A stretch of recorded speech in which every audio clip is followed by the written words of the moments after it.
Bismillahirrahmanirrahim. Qala al-muallif rahimahullahu ta'ala wa nafa'ana bi 'ulumihi fid dharain amin. Kemarin sudah dijelaskan tentang fasilitas penduduk sorga. Sorga paling kecil, paling sempit, seluas dunia 10 kali luasnya dunia ini. Ini yang paling sempit. Kemudian nikmat surga yang paling utama disebutkan dalam hadis adalah mendapatkan ridha Allah Subhanahu wa taala, melihat Allah Subhanahu wa taala. Kemudian bidadari yang disediakan paling sedikit per orang 72 bidadari. Makanannya selalu ada, apa saja ada. Yang diinginkan oleh kita semuanya ada. Lalu wadahnya emas, istananya per orang terbuat dari kintan permata. Pokoknya nikmat surga itu luar biasa, tidak bisa dibayangkan oleh kita. Itulah padahal kita itu ibadahnya mungkin selama hidup cuma 6 tahun atau 5 tahun, tapi fasilitas nikmatnya yang disediakan oleh Allah di surga sampai selama-lamanya, tidak ada batasnya. Makanya rugi kalau kita lebih mementingkan dunia, kerja sehari kadang hanya bisa dimakan sehari, kerja sebulan bisa dimakan sebulan, tidak bisa lebih dari itu, kadang begitu. Tapi kita kadang lebih tertarik bekerja untuk dunia daripada bekerja untuk atau ibadah untuk Allah Subhanahu wa taala. Itulah godaan setan yang selalu mengintai kepada kita. Sekarang babul ikhlasi wa ihdarin niyyati fi jami'il a'mal. Sekarang bab ikhlas dan menghadirkan niat di setiap perbuatan, wal aqwal perkataan, wal ahwal perilaku, al barizati wal khafiyati, baik itu yang nampak atau yang samar. Jadi sekarang bab ikhlas. Bab ikhlas ini paling penting, urusan nata hati. Ikhlas itu apa? Ikhlas itu hanya karena Allah, tidak ada yang lain. Itu ikhlas. Ikhlas itu ini ada berhubungan dengan amal. Berarti apa? Menghadirkan niat ketika beramal seperti sholat, sedekah, kemudian ngaji atau yang lain. Itu amal perilaku ya, apa? Perbuatan. Ada juga ikhlas dan niat al-aqwal dalam perkataan. Jadi ngomong itu harus ikhlas. Di antaranya ngomong ikhlas apa? Yang ngisi pengajian. Di antaranya lagi ngomong ikhlas itu apa? Tidak banyak alasan. Nah ini, hati-hati ya. Ngomong kita ini kadang-kadang banyak alasan. Contoh, diajak kebaikan atau diajak alasan macam-macam. Ginilah, gitulah, ginilah, gitu macam-macam. Ini berarti orang ini gak ikhlas ini. Jadi orang yang banyak alasan, tanda-tandanya orang gak ikhlas. Nes memanes melolo ya. Ya. Ning dan orang nes memanes, ning budi nah masyaallah ngetek. Ini namanya akwal yang tidak ikhlas, perkataan yang tidak ikhlas. Banyak begini ini. Kita sering begini. Mak melemak ya, nis memanis. Bahasa sekarangnya lip service ya, hanya manis di bibir ya.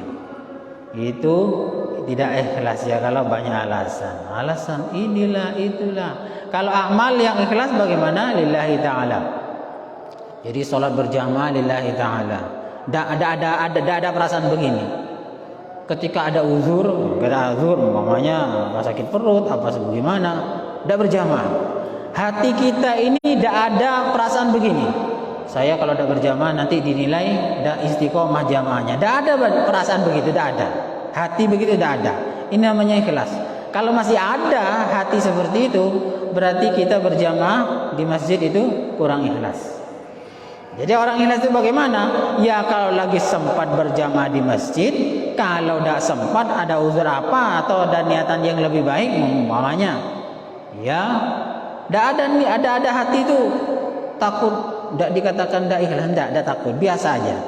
Ini orang ikhlas. Kalau masih ribet dengan hati yang begitu, berarti kita ini berjamaahnya itu kurang ikhlas. Wal ahwal, dan juga ikhlas dalam perilaku, bertingkah ya, artinya bersosial dengan masyarakat, bersosial dengan siapa saja. Contohnya begini, saya ini ikut pengajian umpamanya, tidak enak sama tetangga kalau tidak ikut. Ini tidak benar sudah ini. Oh, ikut pengajian niatnya apa? Ya ikut-ikutan lah ya. Tidak ada niatan ikhlas lillahi ta'ala, niat cuman ikut-ikutan. Atau ikut-ikutan polan benyak. Polan benyak. Kenapa ngaji di situ? Polan benyak. Kenapa kamu mondok di situ? Polan benyak sandrena kau. Nah, ini sudah tidak benar ini, tidak benar. Perilaku seperti tidak benar. Yang benar bagaimana? Ngaji dimanapun, mondok dimanapun, beribadah dimanapun, ya tetap lillahi ta'ala. Bukan karena banyak, karena sedikit, karena ada makanan, karena ada itu macam, karena ada artisnya. Kenapa ikut datang ke pengajian? Bersyukur, ada syukurnya, ada apa? Ada lawaknya. Tidak benar ini, jadi bukan lillahi ta'ala. Jadi semua yang muncul, yang tampak atau yang perilaku kita itu nampak atau yang enggak nampak, tetap harus lillahi ta'ala. Mau berjamaah atau tidak berjamaah di masjid, itu kan ada yang nampak. Yang berjamaah ke masjid kan nampak. Yang enggak berjamaah di masjid, mama di rumahnya lagi uzur, kan enggak nampak itu. Ya tetap harus ikhlas dengan niat lillahi ta'ala. Jangan sampai umpama ini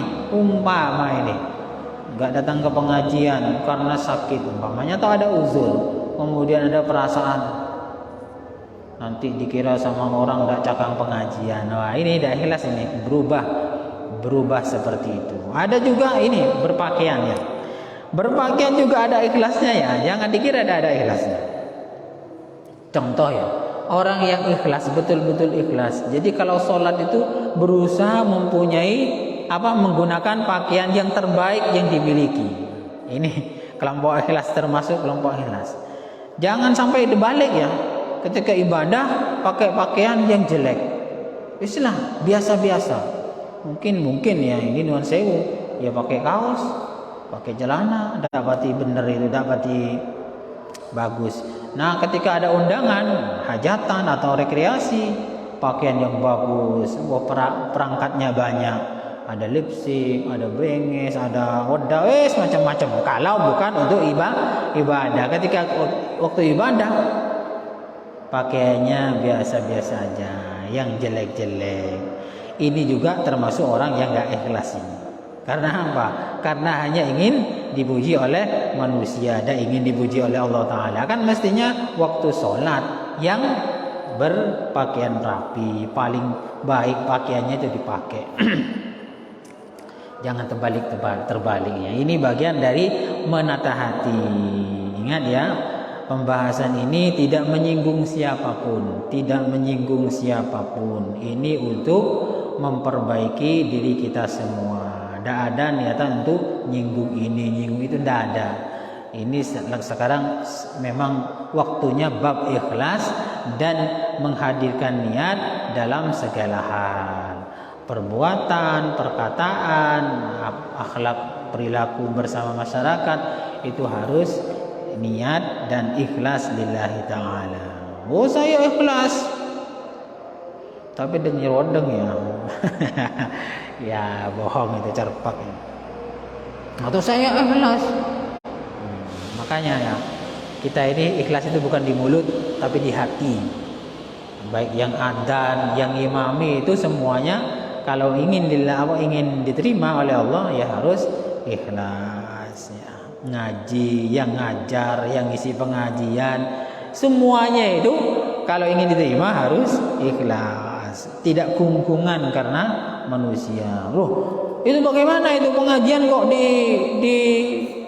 dimasukkan speaker namanya, dimasukkan ke internet atau hataman kok pakai speaker. Nah, tergantung niat.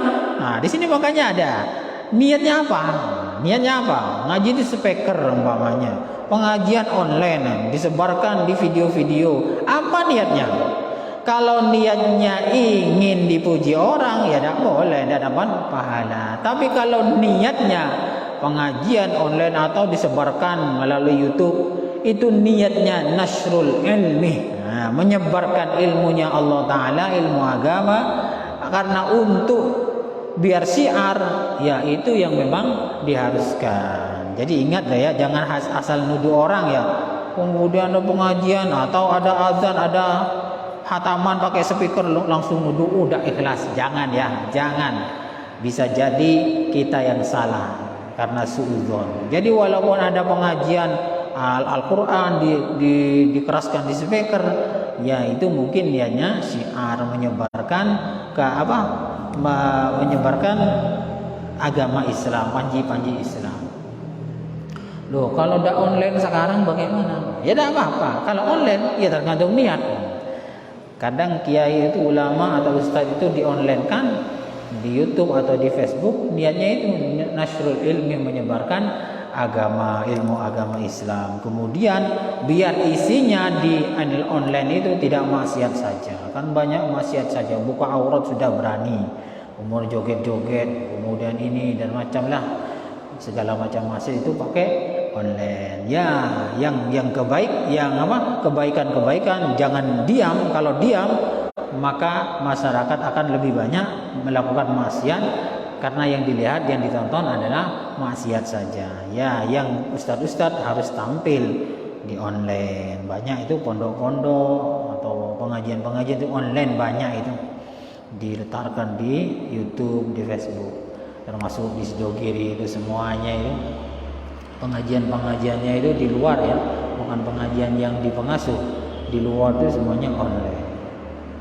Yaitu nasrul ilmi, menyebarkan ilmu agama dan mengimbangi isi-isi video-video yang tidak baik. Tergantung niat ya, tergantung niat. Walaupun berjamaah ke masjid, kalau niatnya salah, bukan lillahi ta'ala, ingin dipuji orang agar supaya dikatakan istiqomah, ya juga tidak benar ya, tidak benar. Walaupun ngimami niatnya bangga-banggaan, sok-sokan, jadi makai ustadz umpamanya, itu juga tidak benar. Yang benar bagaimana? Ikhlas dan menghadirkan niat karena Allah Subhanahu wa taala. Qala Allah Ta'ala wa ma umiru illa liya'budullaha mukhlishina lahud-din hunafa'a wa yuqimus salata wa yu'tuz zakata wa dzalika dinul qayyimah. Kata Allah, firman Allah Ta'ala, tidaklah diperintahkan mereka orang Yahudi dan Nasrani illa liya'budullaha mukhlishina lahuddin, kecuali hanya untuk menyembah kepada Allah secara ikhlas. Jadi beribadah itu memang diperintah oleh Allah agar supaya ikhlas. Tidak ada niatan dalam hati ibadah itu takut tidak dikatakan istiqomah, jangan, tidak usah wis, itu bagian dari setan. Kalau memang sudah tidak bisa melakukan sedekah atau berjamaah atau apa saja, ya sudah tidak bisa, tidak usah ada niatan takut nggak dikatakan istiqomah. Ini hilangkan itu sekarang. Kalau dulu ada, sekarang hilangkan. Kemudian yang melihat umpamanya temannya yang lagi uzur, tidak usah kemudian menilai dalam hatinya kita ini ngomong lebih istiqomah saya.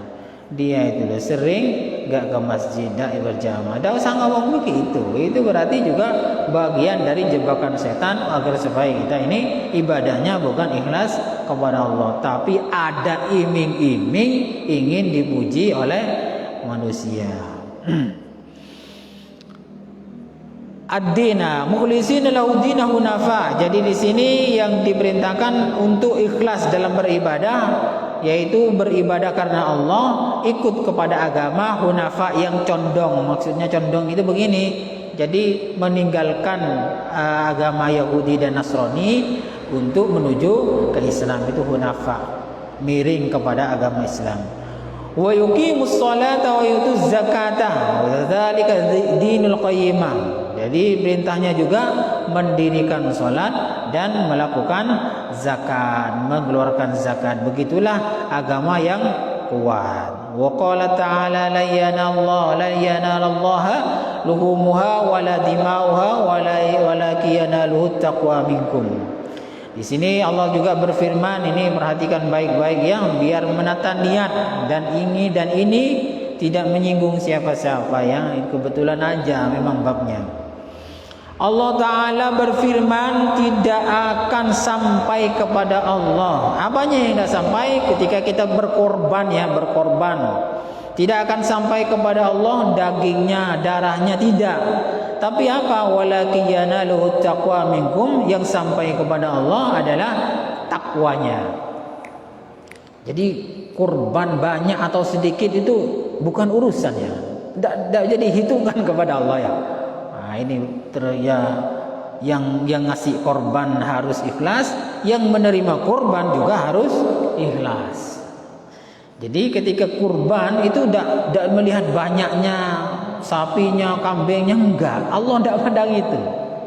Yang bisa sampai kepada Allah adalah takwa, ikhlasnya. Yang menyerahkan itu ikhlas. Ikhlas bagaimana? Ya lillahi ta'ala, tidak ada niatan yang lain. Yang menerima korban, anggaplah panitianya juga ikhlas. Artinya bagaimana? Tidak bangga-banggaan, tidak hitung-hitungan begini. Oh, banyakkan masjid sana terus 100 kambingnya, terus sapinya 50. Terus masjid B mengatakan, oh ya banyak sinilah. Ada begitu panitianya. Ya biasa aja. Kalau ada ya diterima, nggak ada ya tak letolian. Kalau ada diterima senang, kalau tidak ada letolian itu termasuk penerima korban atau panitia korban yang tidak ikhlas. Makanya jaga ya hati kita ini, belajar untuk ikhlas. Kalau banyak senang, wah gitu ya. Aduh, masjid sana loh kambingnya 70, di sana loh sapinya 30, di sana loh lebih banyak. Nggak usah begitu ya panitianya, biasa aja lah, biasa. Hanya nerima ya. Ini namanya menjaga hati kita agar supaya ikhlas. Yang nerima juga harus ikhlas lah. Jangan dikira yang berkorban saja harus ikhlas. Yang nerima, yang menjadi panitia juga harus ikhlas kalau ingin sampai kepada Allah Subhanahu wa taala. Kalau tidak ikhlas walaupun banyak, umpamanya sampai 200 kambing, umpamanya sapi 100, tapi tidak ikhlas ya, tidak ikhlas, jung-jungan ya, bangga-banggaan ya, ya tidak sampai sama Allah Ta'ala. Ya tinggal ramenya tok di dunia, rame tok di dunia, di akhirat tidak dapat apa-apa, memang tidak sampai, tak ada pak, posnya itu nggak sampai ya, paketan itu tidak sampai ke Allah Subhanahu wa taala. Makanya kalau berkurban harus juga ikhlas, baik yang berkurban atau panitianya harus lillahi ta'ala. Panitia jangan sampai letolian ya, tak ada saya korban, wah itu tanda-tanda tidak ikhlas. Biasa aja.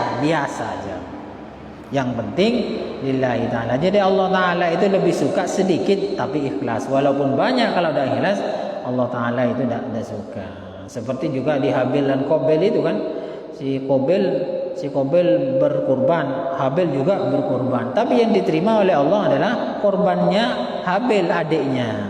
Yang Qabil ini protes, mengatakan saya akan berkorban lebih bagus, lebih banyak, lebih besar. Kok gak diterima oleh Allah? Ya karena itu tadi, karena tidak ikhlas, bukan lillahi ta'ala, gak sampai ke Allah Ta'ala. Jangankan kurban kita, kurbannya anaknya Nabi Adam pun tidak diterima kalau tidak lillahi ta'ala. Wa qala ta'ala qul in tukhfu ma fi sudurikum aw tubduhu ya'lamuhu Allah. Firman-Nya Allah Ta'ala, katakan wahai Muhammad, apapun yang ada di dalam hati kalian, jelas atau tidak, semuanya itu diketahui oleh Allah. Jadi apa yang dalam hati kita ini disamarkan atau ditampakkan, Allah pasti tahu. Makanya orang yang jadi wali itu mesti jaga hati dari dari unek-unek ke tetangga, ke siapa saja, dan amal-amalnya juga lillahi ta'ala. Jaga hati, lebih baik itu menjaga hati daripada banyak ibadah sunnah. Ingat ya, ini ilmu baru ya bagi yang sudah ahli ibadah ya. Kalau yang belum ahli ibadah ya ibadahlah dulu walaupun tidak ikhlas. Tapi kalau sudah ahli ibadah, makanya menjaga hati tetap bersih itu lebih utama daripada banyak ibadah sunnah. Kadang para ulama itu hatinya bersih walaupun kadang sholat duhanya 2 rakaat, tahajudnya 2 rakaat. Karena apa? Lebih menjaga hati tetap lillahi ta'ala, ikhlas kepada Allah ta'ala walaupun sedikit ibadahnya. Cukup sekian dulu, mudah-mudahan bermanfaat. Kurang lebihnya saya mohon maaf. Wallahu a'lam bishawab. Al-Fatihah.